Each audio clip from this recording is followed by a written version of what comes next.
It is a personal honor to be making this visit to a great country that is not only one of the world's ancient civilizations, but also increasingly one of its pivotal strategic actors.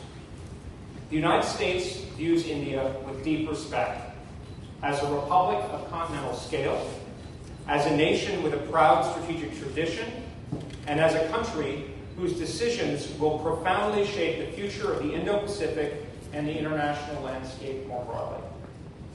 Our two countries, of course, differ in history, geography, and perspective in important ways. Yet we share something fundamental, a conviction that the future of Asia should be determined by sovereign nations able to chart their own course. In that vein, today I would like to outline how the United States thinks about our relationship with India in the geopolitical and defense domains. My goal is to lay out a logical, coherent framework that can help guide the defense cooperation between our two proud and independent countries amid tectonic strategic changes. And my contention is that this approach is fundamentally aligned with that of India's, thus both reflecting and forming a firm and durable basis for our partnership. Let me begin with the context. We are living through one of the most significant shifts in global power in generations. The Indo-Pacific has become the central theater of international politics, economics, and security. Indian, but also American interests and long-term prosperity will be decisively shaped by developments in this region. In addressing these trends, the United States recognizes a basic reality. No single country can sustain a stable balance of power in Asia. The region is too large, too varied, and too important. Stability will instead depend on the collective contributions of capable states that share an interest in maintaining a free and open Indo-Pacific. Building on Secretary of War Pete Hegseth's important speeches at Shangri-La last spring and at the Reagan National Defense Forum last December, I laid out our thinking on what this entails at the Sejong Institute in Seoul this past January. Viewed from this vantage, India's role is indispensable. India's importance stems not only from its size and economic potential, but also from its geography and strategic position. Your country sits astride the Indian Ocean, which is the connective tissue of the Indo-Pacific.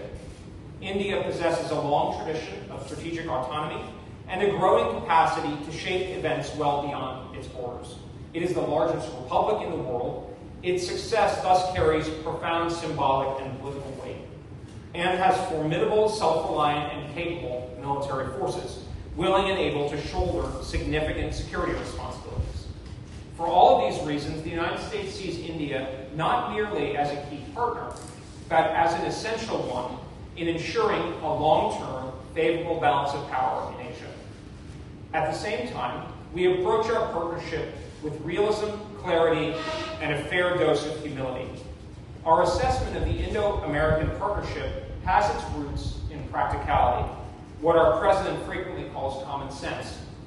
In line with this, our approach to the strategic partnership is interest-based and realistic, shaped by geopolitics and incentives, as opposed to gauzy aspirations or detached idealism. We clearly recognize that India has its own interests, its own strategic culture, and its own priorities, and that India is not shy about advancing them. But that is what we want. As our national security strategy and national defense strategy make clear, the United States wants partnerships with vigorous, self-assured states, not with dependencies. We want key partners that, in resolutely advancing their own interests, will also have the effect of advancing our own. This is a manifestation of what the national security strategy calls flexible realism. By aligning our efforts with those states that are willing and able to advance their own, we thereby can contribute to attaining both of our goals. In that vein, our efforts to cooperate with India are designed not only to collaborate on key issues, but also to strengthen and enable your country, precisely in order to promote and sustain a favorable regional balance of power that serves us both.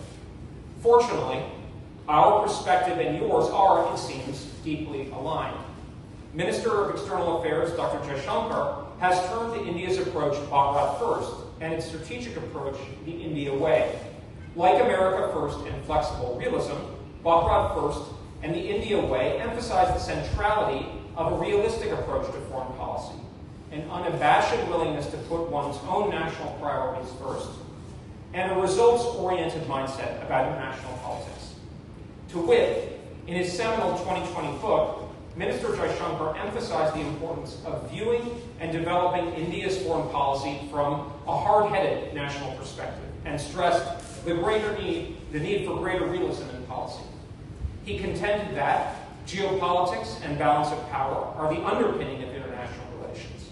He noted that India advanced its interests effectively when it made hard-headed assessments of contemporary geopolitics, and called for an unsentimental audit of Indian foreign policy. He critiqued the panjandrums of the rules-based international order and questioned the presumptuous supremacy of a foreign policy establishment of the West, observing that we are witnessing a return to history rather than an end to it. He affirmed the enduring appeal of nationalism and assessed that a nationalistic foreign policy outlook is likely to approach the world with more confidence and greater realism. And he announced that creating a stable balance in Asia is India's foremost priority. From our point of view, exceptionally well said. The approach that Minister Jaishankar has laid out resonates deeply with our own on many levels, but most importantly at that of fundamental perspective. Both of us believe that countries must operate with confidence in defending and advancing their own interests, and that is not only prudent, but also right. Both of us believe that foreign policy grounded in concrete national interests creates a stronger and more self-sustaining foundation for cooperation and indeed for peace. Both of us believe that a durable and stable balance of power in Asia is a topmost priority. As a result, when the United States acts to secure the safety, prosperity, and freedom of the American people, and India acts with equal determination on behalf of the Indian people, our efforts will frequently and materially reinforce one another.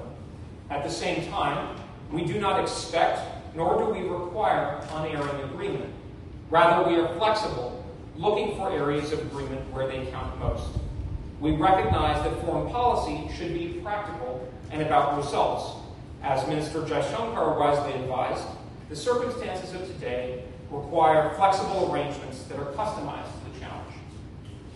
In the same vein, it is actually a key strength of the U.S.-India relationship that it rests not on dusty formalities and unchallengeable shibboleths, but on a hard-headed, clear-eyed recognition of overlapping interests. Accordingly, as President Trump said to Prime Minister Modi during his visit to Washington, India and the United States have a special relationship. This, then, appears to be the broad, agreed conceptual framework. Within it, I would highlight several key pillars, framed in the spirit of Minister Jaishankar's admonition that the key is to develop and sharpen strategic clarity.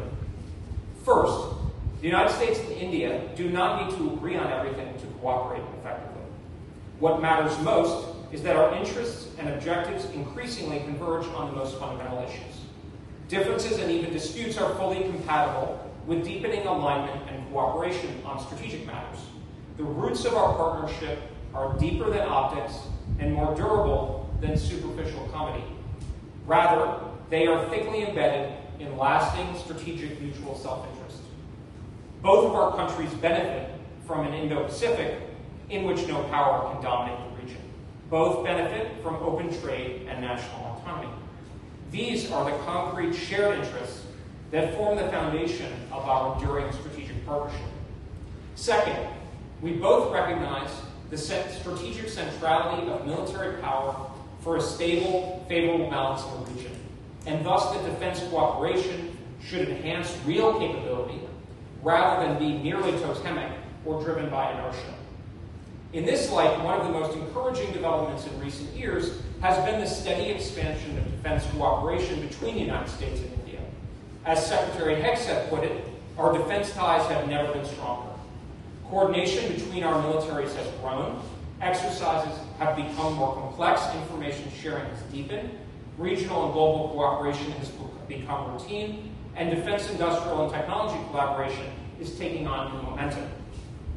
The framework for the U.S.-India Major Defense Partnership that Secretary Hegseth and Minister Singh signed in October provides a very strong basis for such progress.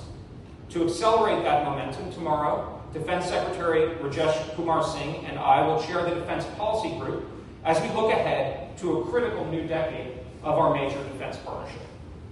Our focus must now be on advancing forward from these important agreements to serve a larger strategic purpose, strengthening the ability of both countries to contribute to a stable balance of power in this vital region. Because we are focused on results and reality, we are concentrated on capabilities that matter in the Indo-Pacific strategic environment. Our goals should be practical, to ensure that our forces can operate effectively together when our interests do align, and in any case, to see that India possesses the capabilities necessary to defend its sovereignty and contribute to a favorable regional balance of power. Following from this, the United States is committed to working with India to hasten and augment cooperation in the areas including but not limited to long-range precision fires, resilient logistics, maritime domain awareness, anti-submarine warfare, and advanced technologies. Third, defense industrial cooperation. I believe I can say without boasting that America has the world's premier defense industrial base. Even more, under President Trump and Secretary Hegseth's visionary leadership, our country is committed to a national mobilization of our defense industrial base, as both the National Security Strategy and the National Defense Strategy announce. India, meantime, is entering the top ranks of global economies and has enormous promise as an industrial and technological powerhouse. This is a very strong basis for productive and mutually advantageous collaboration. That is why our defense framework calls for our two countries to leverage defense industrial, science, and technology cooperation to enhance our forces' readiness and to jointly develop and produce defense capabilities. The potential for co-production and co-development is great. At the same time, even as we seek to expand U.S. sales to India, we also recognize that India's ambition to expand its own indigenous defense industry is entirely reasonable. A strong domestic industrial base enhances sovereignty and resilience. The United States supports that objective, and India is well on its way. India already boasts an impressive defense industrial base, and India's leadership in cutting-edge technologies only further helps broaden our defense cooperation. We are committed to realizing this opportunity and delivering on the goals set forth last year by President Trump and Prime Minister Modi in their landmark joint statement. Such cooperation can strengthen India's capabilities while also building a more resilient network of defense production. This will require persistence and creativity on both sides, regulatory barriers, bureaucratic inertia, and differences in procurement systems are real challenges, but they are not insurmountable, and we should overcome them. Finally, strategic candor. Strong partnerships benefit from honesty, respect, and strategic clarity. The truth is that the United States and India will not agree on every issue. Indeed, in precisely that spirit, we can say without embarrassment that India and America have not always been partners or even friendly. Our histories and strategic cultures are different, and our interests will, of course, at times diverge. But, as Minister Jaishankar so eloquently laid out, this agreement need not pose any hindrance to our cooperation. As he noted, in some way, the lack of rigid tradition and expectations means that we can be more pragmatic and flexible in designing a mutually essential partnership suited for the coming decades. If we approach our partnership in this spirit of mutual respect, strategic clarity, and flexible realism, or to use another framing, in the spirit of the India way, then the prospects for our relationship are propitious indeed. Allow me to close with a broader reflection. Throughout history, moments of geopolitical transition have been dangerous. Today is such a time. States inevitably adjust to new realities, sometimes peacefully, but often through conflict. The task before us today is to navigate a period of tectonic shifts in a way that preserves our interests and peace. The United States is prepared for such an era. Contrary to much idle commentary, the United States is not in decline. Rather, it is rising under President Trump's leadership. Unfortunately, we cannot confidently say the same for some of our traditional partners, even as we urge them to reinvigorate themselves and seek to help them to do so. India is far different. It is a waxing power. As a result, the United States that believes that India will play a central role in ensuring a favorable balance of power in the Indo-Pacific. In this context, a strong, confident India is not only good for the Indian people, it is good for Americans as well. In this context, America's objective is to build a partnership between two great republics that will form critical pillars of maintaining a favorable and stable balance of power in this critical region. If we succeed, the Indo-Pacific of the coming decades will be defined by equilibrium in which sovereign nations will prosper, trade, and cooperate. It is one in which the great national aspirations of the peoples of Asia to chart their own courses and to ascend to the highest levels of human prosperity can be fully realized. And it is one in which there will be peace and stability, not founded in naivete or gauzy abstractions like the rules-based international order, but in strength, reason, and hard-nosed collaboration. That is a vision worthy of the American people. It is a vision, I would humbly submit, also worthy of the Indian people. And it is a vision that our two countries, working together with others across the region, can make a reality. Thank you very much.